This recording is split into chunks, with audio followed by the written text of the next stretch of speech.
Down in southern Louisiana, where the bayou runs slow and the air hangs thick with humidity, old Hank LeBlanc lived in a weathered wooden house surrounded by orange and peach trees. Behind the house stretched a narrow canal and a small dock where his old motorboat rocked gently with the tide. Hank made a living grafting fruit trees.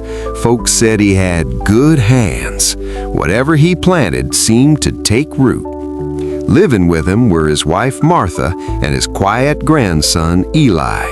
But the heart of that household was a golden brown dog named Marigold.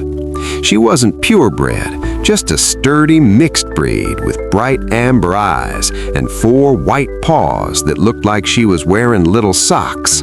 Smart as they come, loyal beyond reason. If Hank called, she came.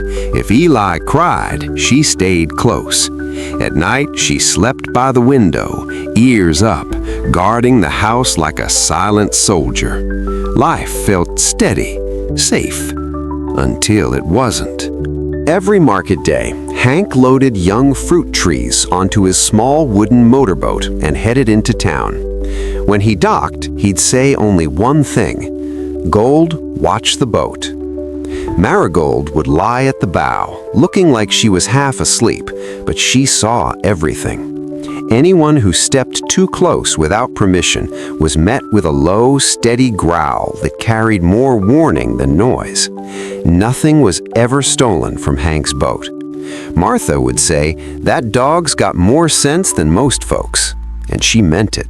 One night, rain came down hard. Southern rain that doesn't pass quick, but soaks through bone and wood alike. Hank went to bed early, his joints aching. Eli fell asleep hugging an old pillow. Marigold curled up by the porch window. Through the pounding rain, 2 men slipped in from the canal. One of them was Travis, the farmhand Hank had fired weeks earlier for stealing. Marigold heard the leaves shift. She stood, but Travis was faster. A steel cable loop tightened around her neck before she could bark. She struggled once, twice, then was dragged into the darkness and onto a waiting boat. The rain swallowed the sound, and the house slept on. At dawn, Eli ran outside. "Gold! Gold!" Silence. Only muddy footprints leading from the porch to the canal. Hank knew immediately. They took her. Martha sat down hard on the steps. Eli cried until his voice gave out. Hank searched slaughterhouses, warehouses, anyone who might know something, but no one talked. Eli stopped eating. The house felt hollow, like something sacred had been ripped out. A few miles away, Marigold lay inside a rusted metal cage in an abandoned riverside yard. Other dogs whimpered nearby. Travis had already taken payment. She was meant for a private party. That afternoon, an old fruit vendor named Walter Reed docked his small boat nearby. He was thin, weather-worn, living alone after losing his family years before. He saw her. She looked at him, silent, desperate. Walter felt something break inside his chest. He tried to buy her with the little cash she had. Travis laughed. Then a local moneylender, Mama D, stepped in. She recognized Walter from years ago. He had once helped her when she was down and broke.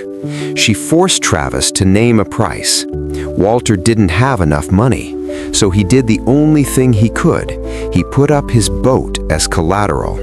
He traded his livelihood for the dog, and when Marigold stepped out of that cage, she pressed herself against his leg like she'd found shelter at last. Without his boat, Walter had almost nothing.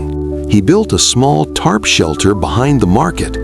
He walked miles to sell fruit. Some days, he and Marigold shared boiled bananas with salt. But she never complained, never wandered.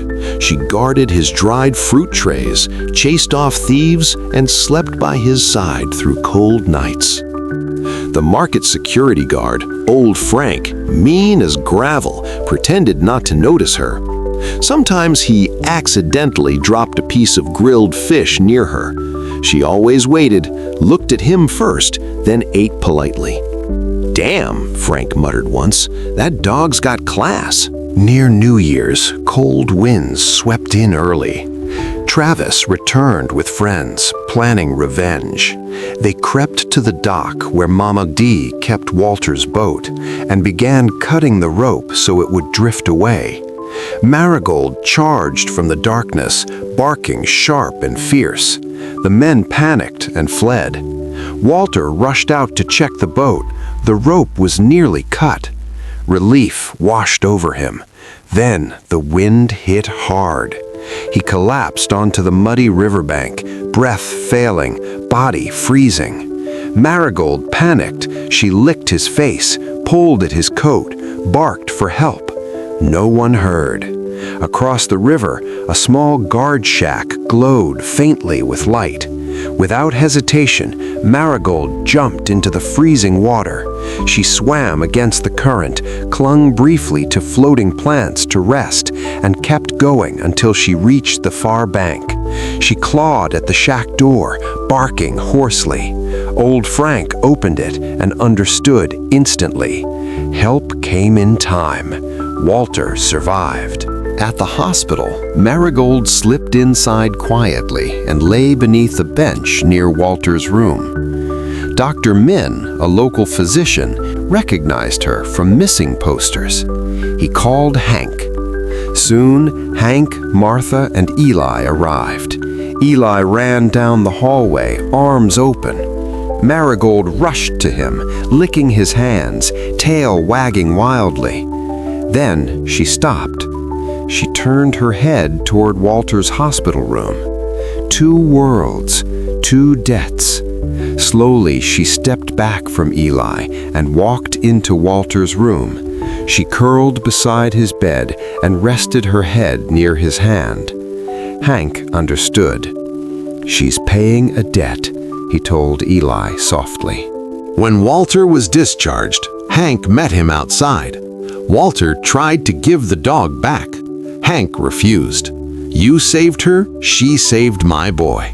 That's enough." Then Hank handed him boat papers. "I paid Mama D. It's yours again." Walter's hands trembled. Hank made one condition: "Move near us. I've got land behind the orchard. We're old, no reason to be alone." Walter agreed. Soon a small house stood behind Hank's orchard. A wooden footbridge connected the two homes. Every morning, Marigold crossed that bridge, sometimes with Eli, sometimes to sit beside Walter while he mended nets.